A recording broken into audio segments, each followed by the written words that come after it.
Gilligan's Island, Episode 16. Plant you now, dig you later. Gilligan unearths a chest which the castaways think contains a pirate's treasure. The ownership goes to court as the professor being the judge. We see a waterfall.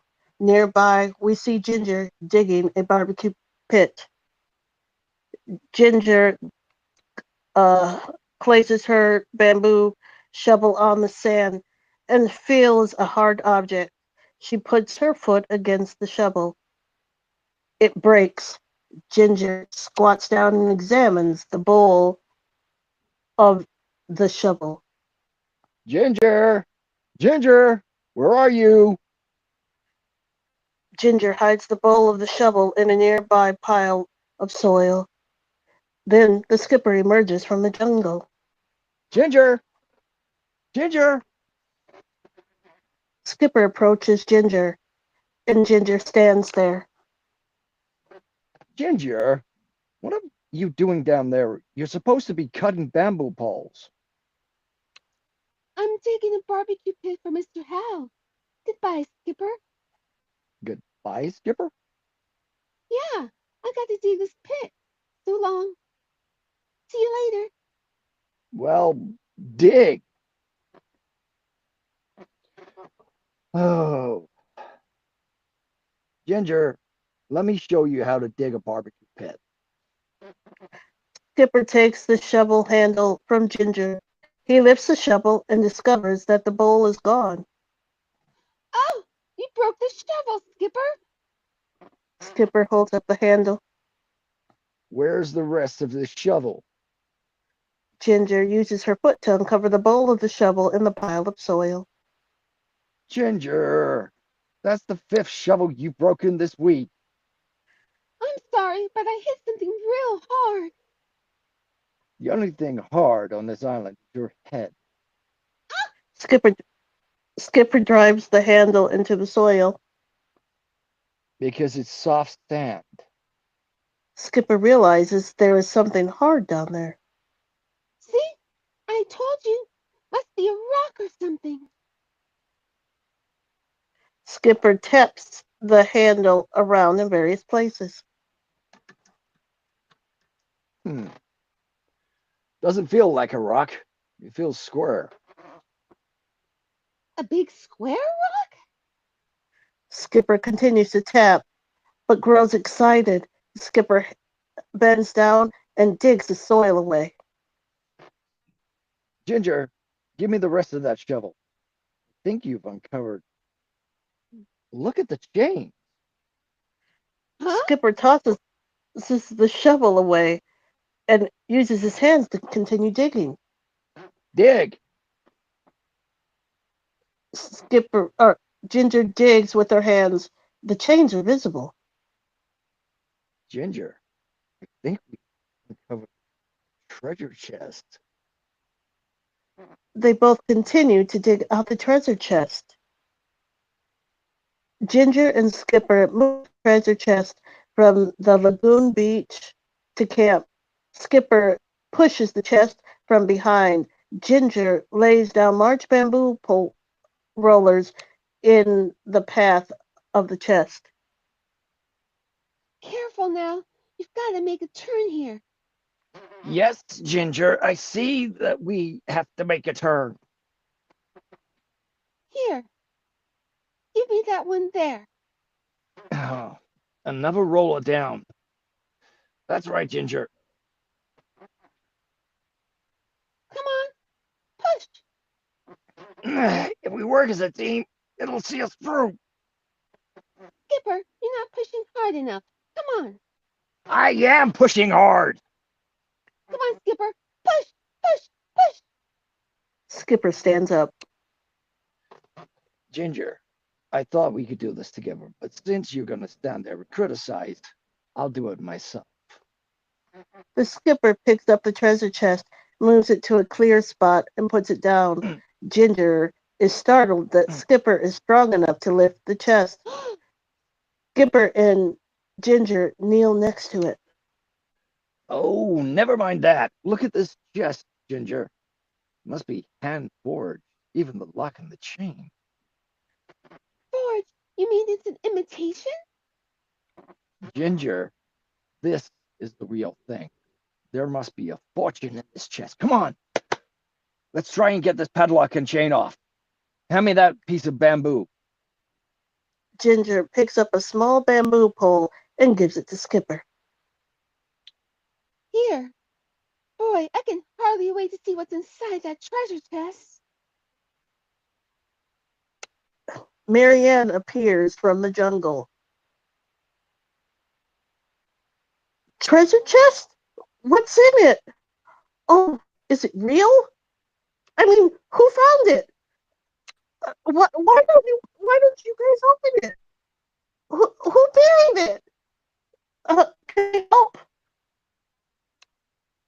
Marianne, we don't know. I did, and maybe pirates. Marianne, I did. We're trying, and no thanks.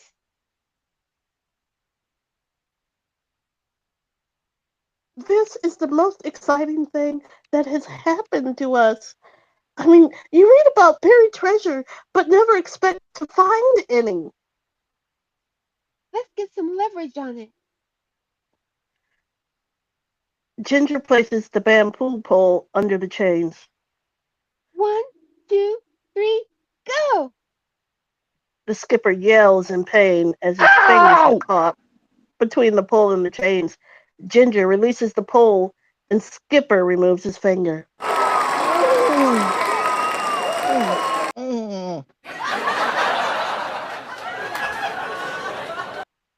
Sorry, Skipper. My finger! Please, everybody stand back now. I don't want anyone to be hurt when the chain snaps. Skipper puts his foot on the chest for leverage, grips the pole, and pulls up on it. He adjusts and moves his hands to the end of the pole and pulls up again. The end of the pole breaks off. Skipper recoils backwards into the jungle. He lands face first. He rolls on to one arm and gives him a side glance. The treasure chest rests intact. Debris and bamboo poles lie all around. Skipper and Ginger just sit nearby. You'd think the rust would have weakened those chains after all this time. Hope we can saw that chain with that piece of coral. Well, let's find out when the others get back. Mr. and Mrs. Howell enter. Mr. Howell is carrying a stick. Well, now, what do we have here? Ginger and Skipper stand. Oh, hi, Mr. Howell. It's a treasure chest that I found while digging the pit. Look at that, lovey. That's how millionaires used to keep their money. How quaint! It doesn't look like it could hold very much. Piggybacks are much bigger than that. Mr. Howell points his stick at the treasure chest. Your piggybacks? Or do you Have mean piggy you bank? have you tried to open it? Ginger and Skipper look at each other. Later that night, a torch burns. Skipper uses a piece of coral as an abrasive to cut through the chains on the treasure chest. Ginger hurries up, passes the Howells and Marianne, who watch the skipper from the sidelines. Ginger carries a piece of fish that looks like a wood saw. Skipper, maybe this will work. I got it off the fish we had last night. Here, hold the chain. Ready? Watch it. Cut it right. Ginger draws the saw back. All of its teeth on the lower side are removed by the strong chain. Ginger, I could have told you that wouldn't work. You've got to lose your head.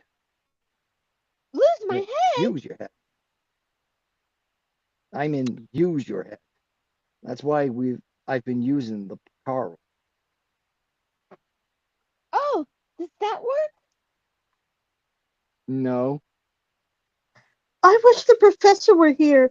He could tell us how to open that thing.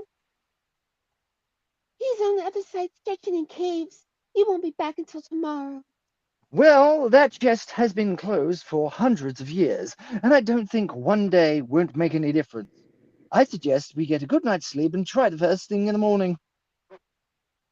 The Howes, Marianne, and Ginger get up. Marianne sits at a small table and holds a hand mirror while Ginger puts rollers in her hair. Thanks for putting up my hair, Ginger. Marianne places the mirror down on the table. Ginger rolls some of Marianne's hair onto a roller. Oh, I couldn't sleep anyway thinking about that treasure chest. Ginger works on Marianne's hair. Ginger wets a bobby pin in her mouth and places it on the roller. I hope it's filled with diamonds or gold or even silver. What would you like to find in it? Rock Hudson.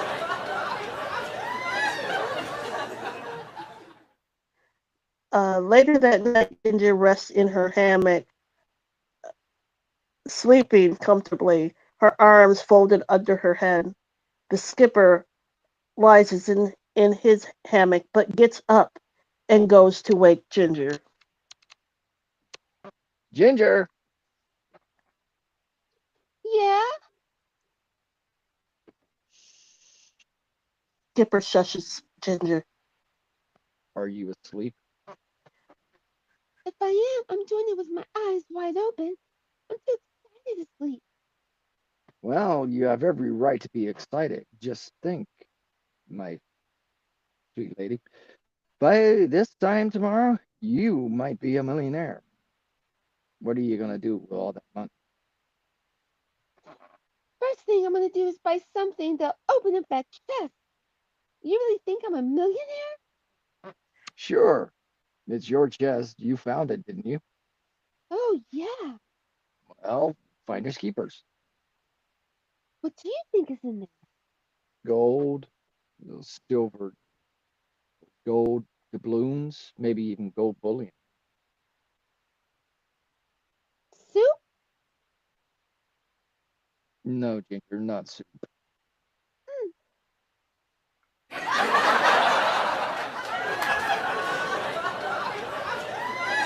But whatever it's got to be a lot of it. I just wonder what's in there. I can hardly stand this. Skipper walks over to a spot where his feet are illuminated by the moonlight. Meanwhile, Mr. Howell stands in his bathrobe. Mrs. Howell gathers up netting. Come to bed, Dustin. It's getting late. I can't sleep. I keep wondering about that wonderful, or what wonderful, marvelous trinkets must be in that treasure chest. You know, Dustin, in all the years we've been married, I never saw you pace the floor before. Mrs. Howell puts the netting over her head. Well, of course not at home. I had my butler do it for me. These islands can be so inconvenient. Mr.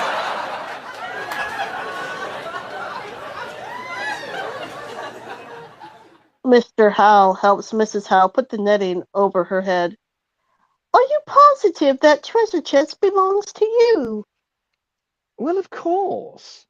Gilligan was working for me at the time. Then he was Don't you digging mean and found Ginger? it. He was in. Oh, sorry, I do mean. I mean, Ginger was working for me at the time when she was digging and found it. She was in my employ. All big businesses operate that way. wish we could open that chest. But how? The captain and Ginger did everything they could. They tried everything but picking the lock. Mr. Howell removes the netting from Mrs. Howell. Picking the lock. Lovey. Just like on the Late Late Late Show. Why don't we try that?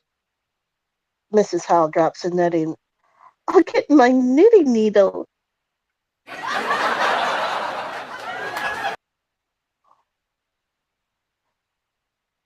Ginger is in her hammock. Skipper hurries over to her. Ginger, I just thought of something. We didn't think about picking the lock. Yeah. Ginger rolls out of her hammock and runs towards the skipper. Ginger.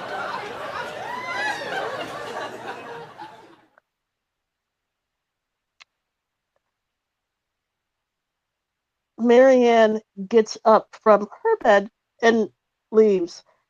The treasure chest sits intact.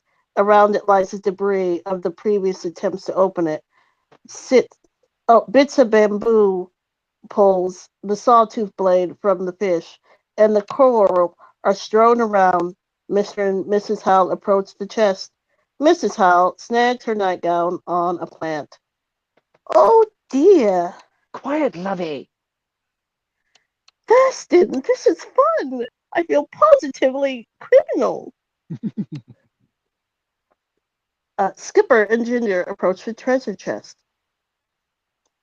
Hey, I was once in a movie where I picked the lock with a bobby pin. So, Skipper, I can hardly wait to find out if I'm a gold millionaire or a jewelry millionaire.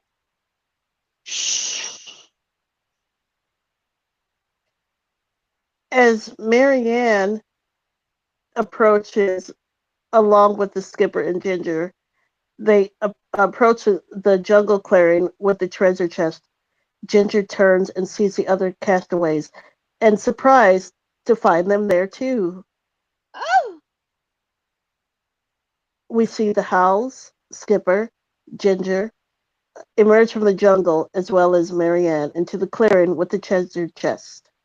Well, good evening.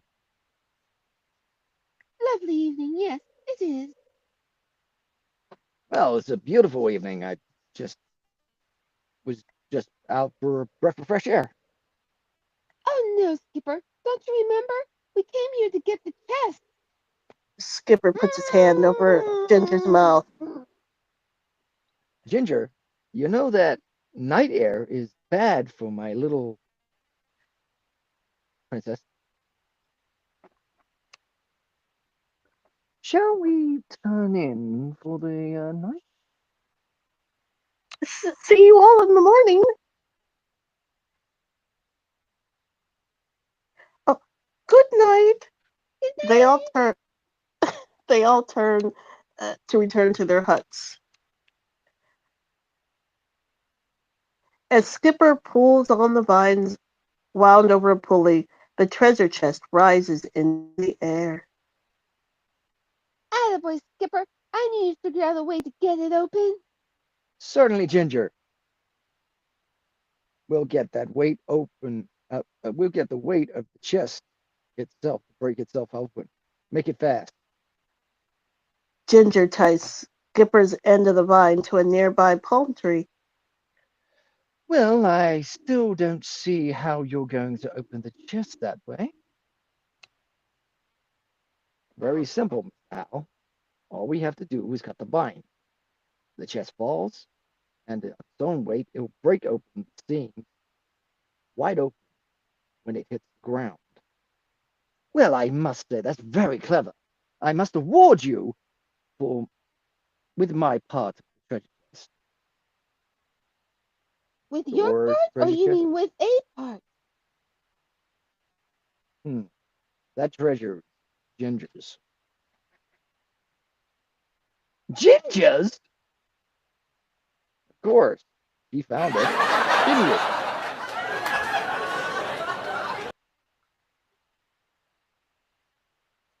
You were with me. Don't you remember? Of course I remember. But she was working for me. Therefore, the treasure is mine. Finders keepers. But that's ridiculous. It is the practice of any large corporation. Ginger is not a corporation. I'm not even in business. I'm a movie star. I still say that treasure chest is mine. Skipper folds his arms across his chest. That treasure chest is Ginger's. Mr. Howell and Mrs. Howell fold their arms across their chests. It's mine. Ginger's. Mine. Ginger's. Mine! Ginger folds her arms across her chest too. Later, Mine! Mine! Ginger pokes at the suspended treasure chest with the bamboo pole. The treasure chest spins. A noise startles Ginger. It's only me, my little starlet. I thought it might have been Mr. Howell. I came back to help you protect your rights. You know, when Hal wants something, he can be pretty tricky. Mr. and Mrs. Howell return. Mrs. Howell carries a parasol. Oh, there you are. I thought I might find you next to my treasure chest. Skipper folds his arms across his chest. Ginger's treasure. Gentlemen, I'm sure there's gentleman and lady, I'm sure there's some simple and fair solution.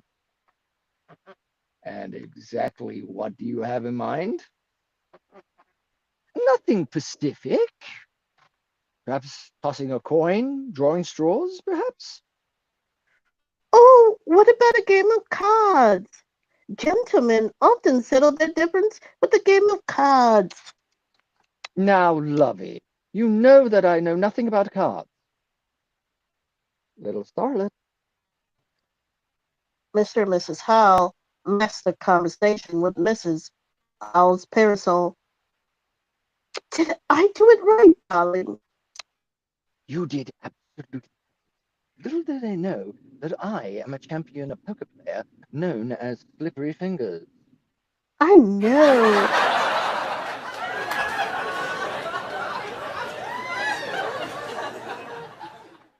He doesn't know it. Ginger and Skipper discussed their strategy. You know, he doesn't know it yet, but he fell right into a trap. I was the best poker player on the whole of the Seventh Fleet.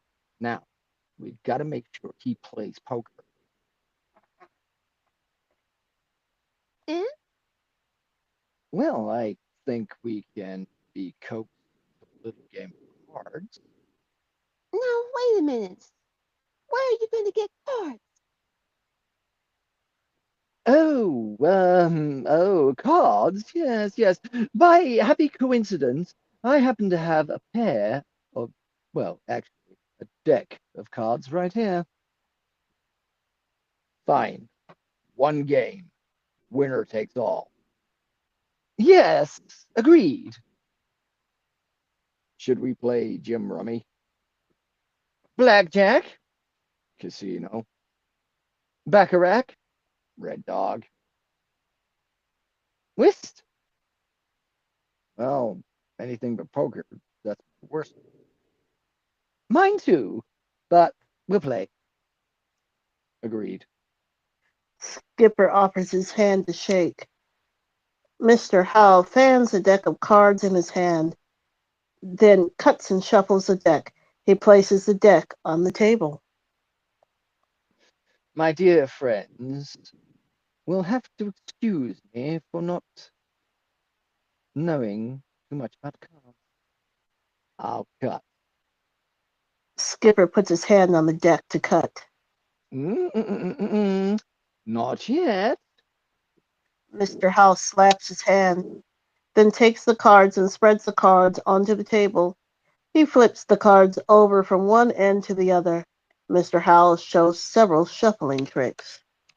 See, back home I pay attention to more important things such as polo playing, fox hunting.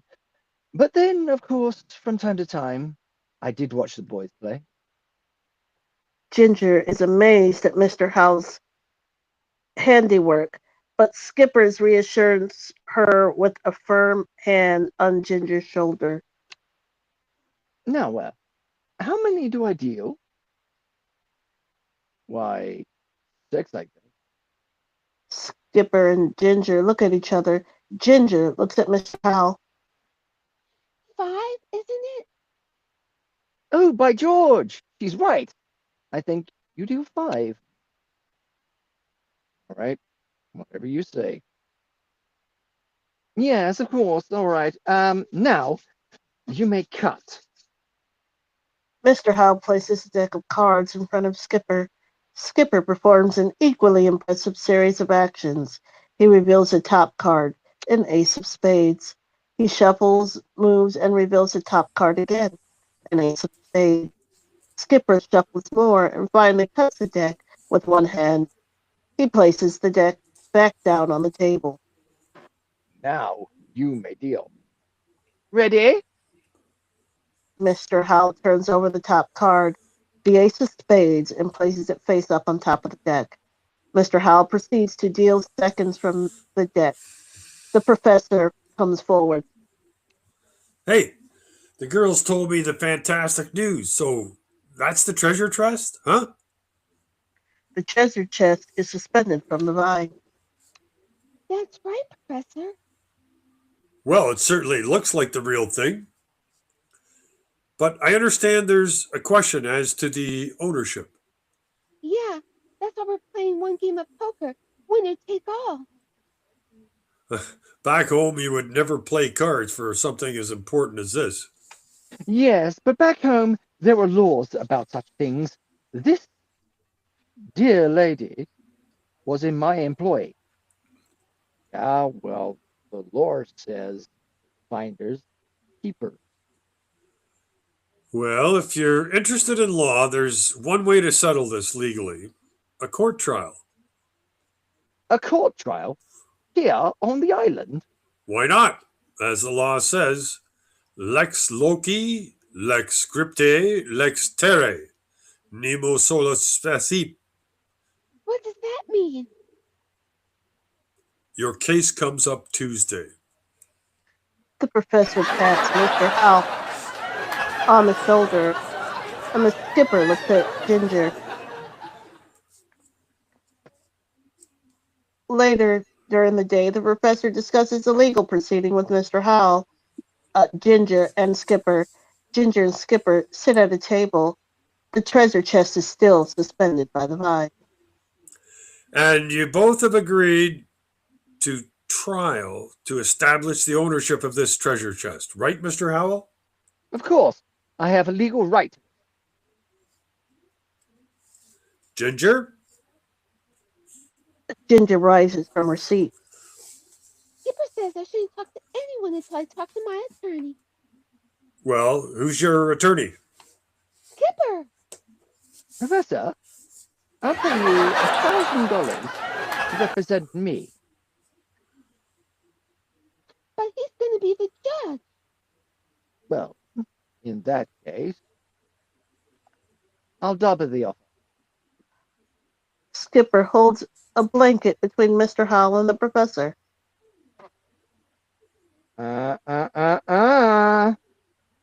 Public official, Mr. Howell.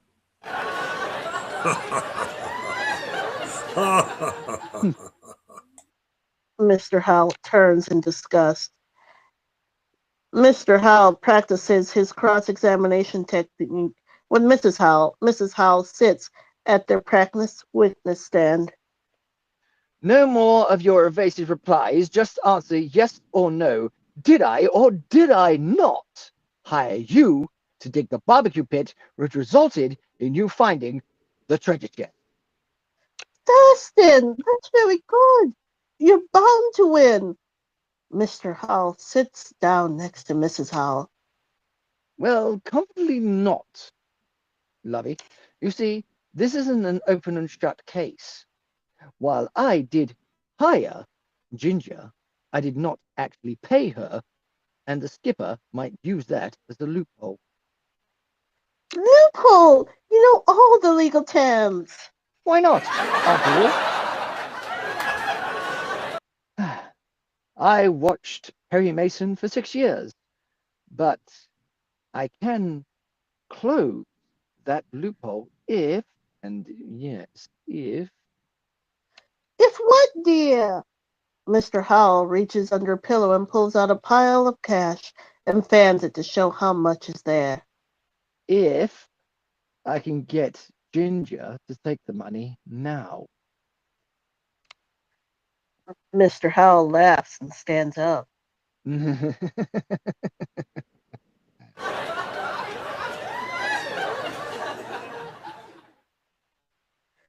Later, Ginger is standing high up on a ladder picking coconuts from a tree.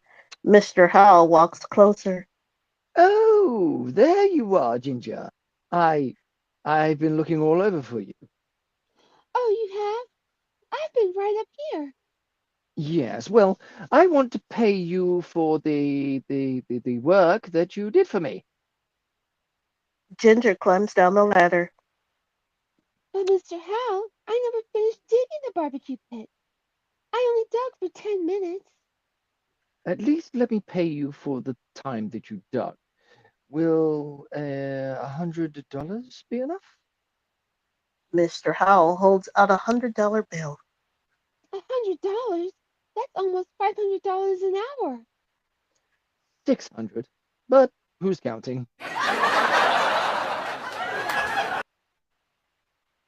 Ginger reaches for the bill, but Skipper appears from the bushes. Ginger, don't take that money. Ginger and Mr. Howell are startled. Why not, Skipper? Ginger, he's hoping that you'll take the money because it'll strengthen his claim on the treasure chest. From now on, you are not to talk to my client. All right, I'll see you in court. Mr. Howell holds up the bill to Ginger. Ginger walks towards it, but Mr. Howell spins around and leaves. Skipper blocks Ginger from following Mr. Howell.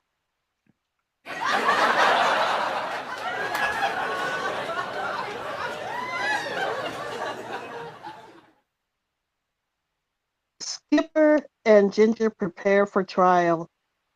Skipper paces in the hut, instructing Ginger about the trial. Ginger sits and listens.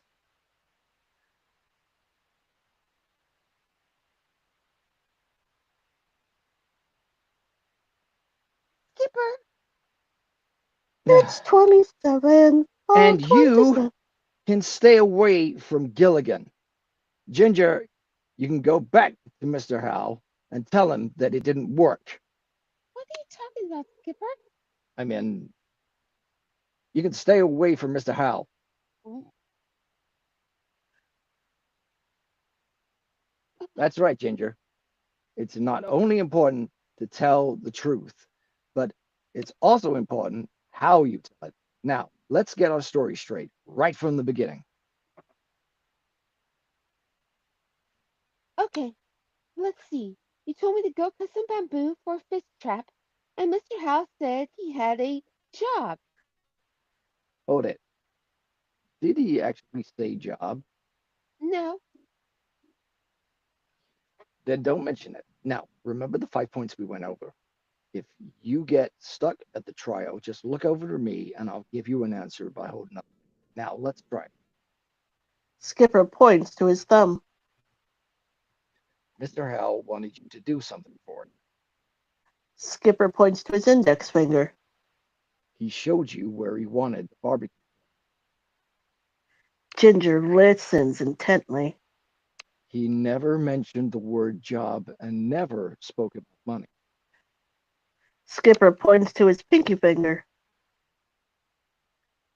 and he never paid you a penny. Now, you got that? Yeah. Skipper holds out his thumb. What's that? Your Ginger thumb. enters with No, that's Mr. Howe asking you to do something for him. Oh, I see. That's pretty good, Skipper. Skipper What's extends his that? pinky finger. What's that? Mr. Howe never paid me a single penny. Right, Ginger. Remember that.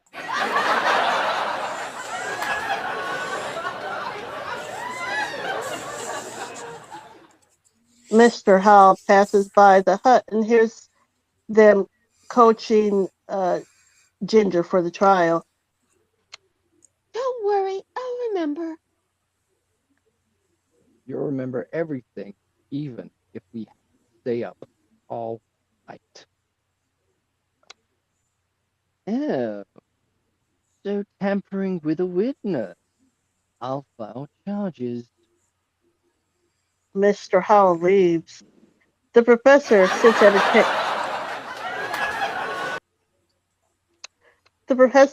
a table with pencil and paper. Mr. Howell stands and recounts the witness tampering. Now, Mr. Howell, take it easy.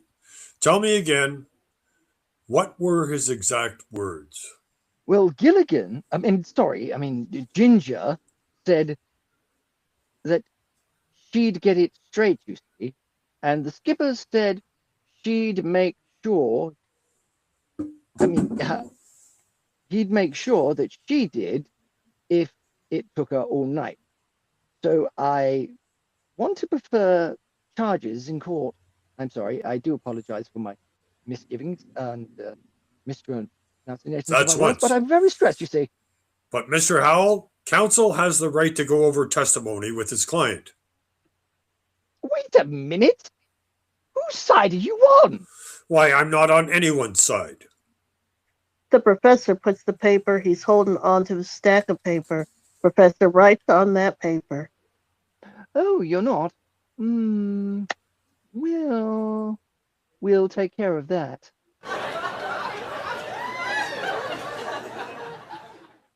Mr. Howell removes cash from his pocket.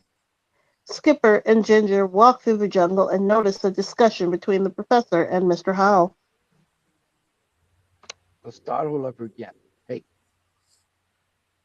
I wonder what's going on over there. They walk briskly. The professor stands. Mr. Howell holds a handful of cash. I hope you're not thinking of offering me a bribe. Why? Of course not.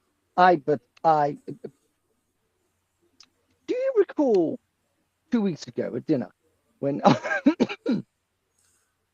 excuse me, when I asked someone to pass me the papaya juice and you did? Well, I want to pay you for that service. Will, say, $5,000 be appropriate? No. Skipper and Ginger rush in. Aha! I caught you red-handed, Hal. Trying to bribe a public official. Your Honor, I want to file charges. The professor walks away from all of them. First trial hasn't even started, and I've already got 2 more cases on the docket.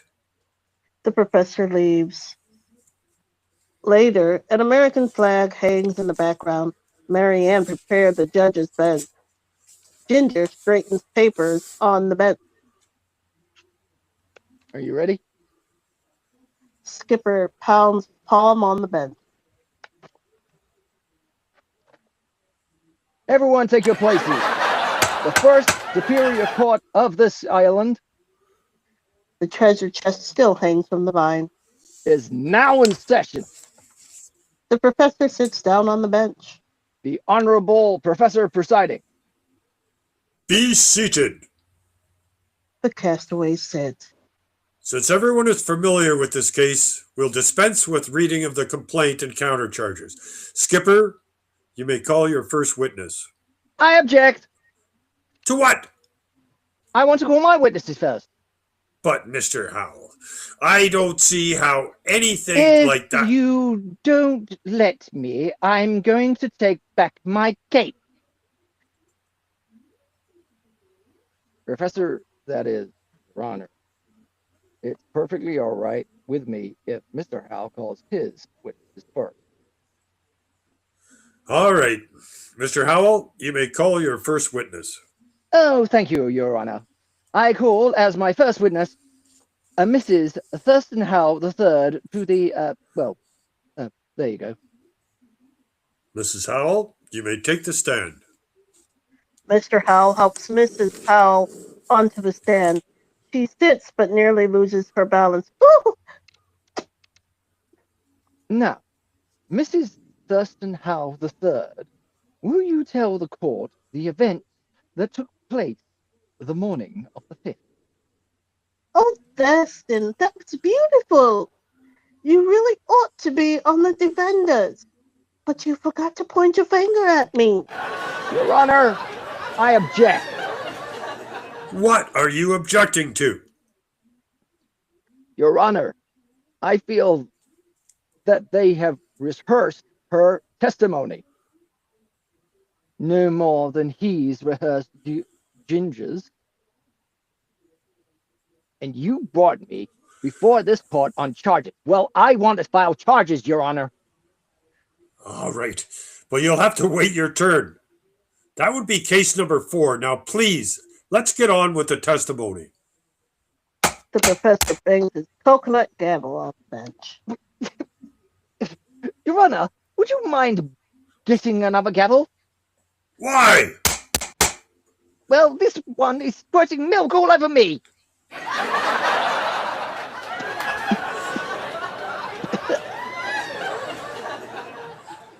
Mr. Howell turns to reveal his face splashed with coconut milk. He wipes his face with the handkerchief. Please, let's get on with the case. Ginger's counsel returns to the bench, and Mr. Howell returns to the witness stand. Now, Mrs. Howe, if you please. Well, now, let's see. Oh, that was the morning that Mr. Howell offered Ginger a job, and she agreed to dig the barbecue pit. Thank you very much, Mrs. Howe. Your witness. Watch me break her testimony. Mrs. Howe, did Mr. Howe use those exact words that he had a job for her, or did he say that he had something he wanted Ginger to do for him? I object! What is your objection? Just give me a minute. I'll think of something.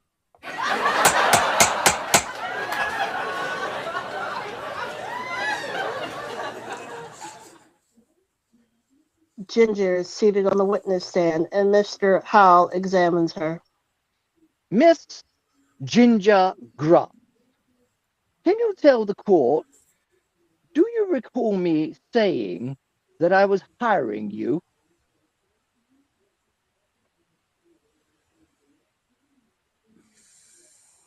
No, Mr. Howe. You never told me that you hired me to dig the barbecue pit.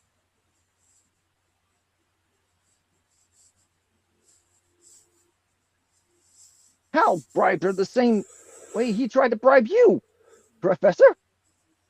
That is a defamation of character. I shall sue you for that, for libel and slander. That will be case number 5. Milk Marianne squirts sits onto on the Mr. witness stand. Skipper examines. I've gone to ask Gilligan if I could help him with. I've gone to ask Ginger if I could help her with her fish trap, but she said first she had to do a favor for Mr. Howe. Ah, so it was a favor. Your Honor, I want to file charges against Marianne Against Marianne for what? for murder. Murder? Her testimony is killing me.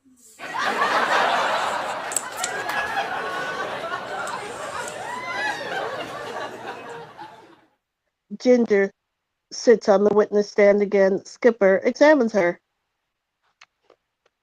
Did Mr. Howe at any point ever call it a job? No, Did he, in fact, ever pay you any money for it? no. Nice testimony, Ginger. Now, get stuck for an answer during the rest of the trial. Just look over to me and I'll hold up a finger. You're a witness, Mr. Howe. Mr. Howe cross-examines. Ginger, my girl, isn't it true that I hired you that morning? Skipper holds up his thumb. Ginger Ginger holds up her thumb, and Mr. Howe notices. You asked me if I had time to do something for you. Skipper brushes a buzzing fly away. You never paid me a single penny. I didn't ask that. Skipper holds up 4 fingers and tries to grab the buzzing fly. You showed me where you wanted a barbecue pit. Your Honor! You never talked about something for me. Did Penny mention work a barbecue pit? Ginger realizes what she said makes no sense. Mr. Howe approaches the bench. Your Honor, they're using signals. I want to file charges. Skipper approaches the bench.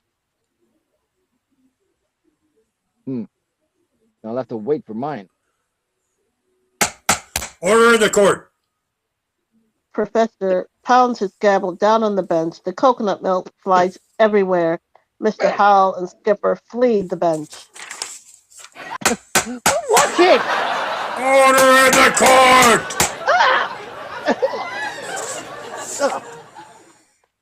Skipper sits at the counsel's table. Ginger paces behind him. The professor's been thinking for half an hour. What could he be thinking about? Sit down, Ginger. You're making me nervous. The professor paces and thinks. Finally comes to a conclusion and exits. Marianne sees the professor exiting the jungle. She stands up. The other castaways stand and approach the bench. Oh, rise, everybody! The judge is coming back. The professor enters. Ladies and gentlemen, I have reached a decision. Well, don't keep the lady waiting any longer. Tell her I've won the verdict. I can't do that. I'm sorry. Oh, Ginger, that means the treasure chest is yours. No, wait. No one won either. What? Well, let me explain. Ever since we were shipwrecked on this island, we've shared the hardships, the work, the fish we catch, the fruit, the water, everything. We've shared it all and we've shared alike. And I choose to look at this treasure chest as one of the natural resources of this island. By custom and usage, de facto. It belongs to all of us.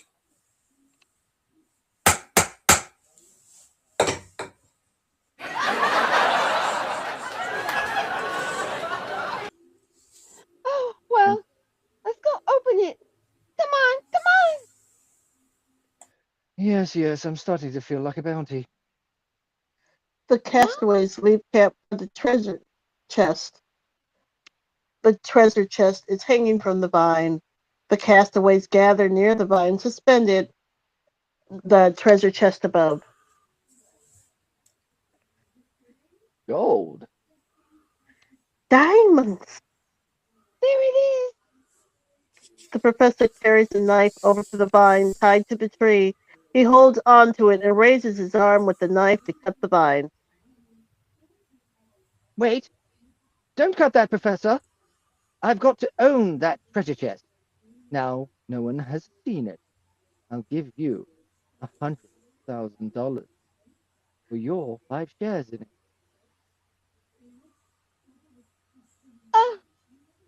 $100,000? Well, that's $20,000 apiece. I'll take the treasure chest.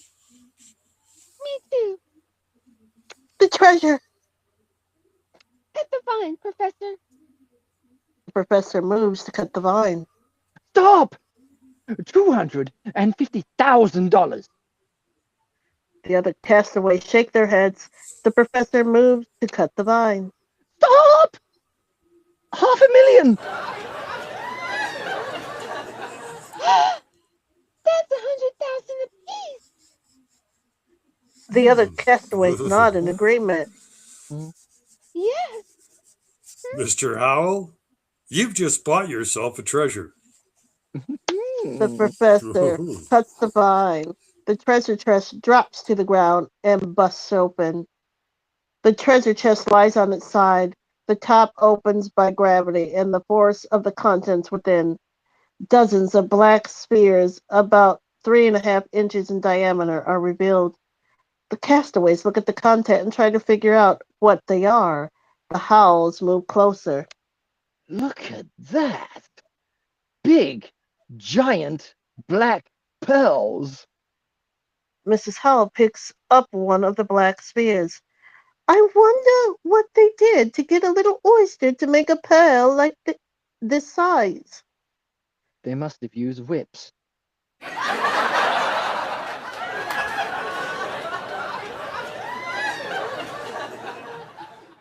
Marianne looks disapprovingly at Ginger. Mr. Howell looks at the black sphere more closely. No, it's a cannonball. Mr. Howell sobs and drops to his knees. $500,000 I paid for a broken box of cannonballs.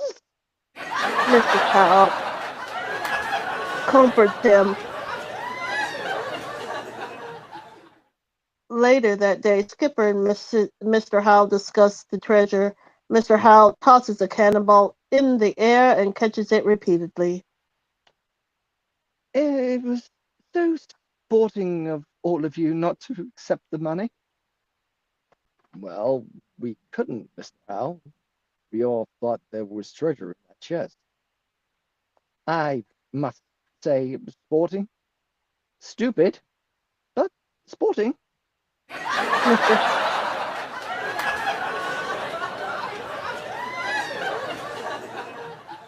Mr. Howell sits down to Mrs. Howell. Darling, it's your toss. Oh, yes, of course. Mr. Howell gets up. The skipper watches intently. Mr. Howell rolls the ball down the bowling lane. Ginger sits above the gourds, acting as bowling pins. Mr. Howell's throw knocks over some gourds. Ginger jumps down and counts the gourds knocked over. That's pretty good, Mr. Howell. You got 2, 4, 6 gourds. Ginger rolls the cannonball up the ball, return, shoot. Mr. Howell readies his second ball. Well, as I always say, the family that bowls together splits. Mr. Howell throws his second ball.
Thank you so much for joining us this week.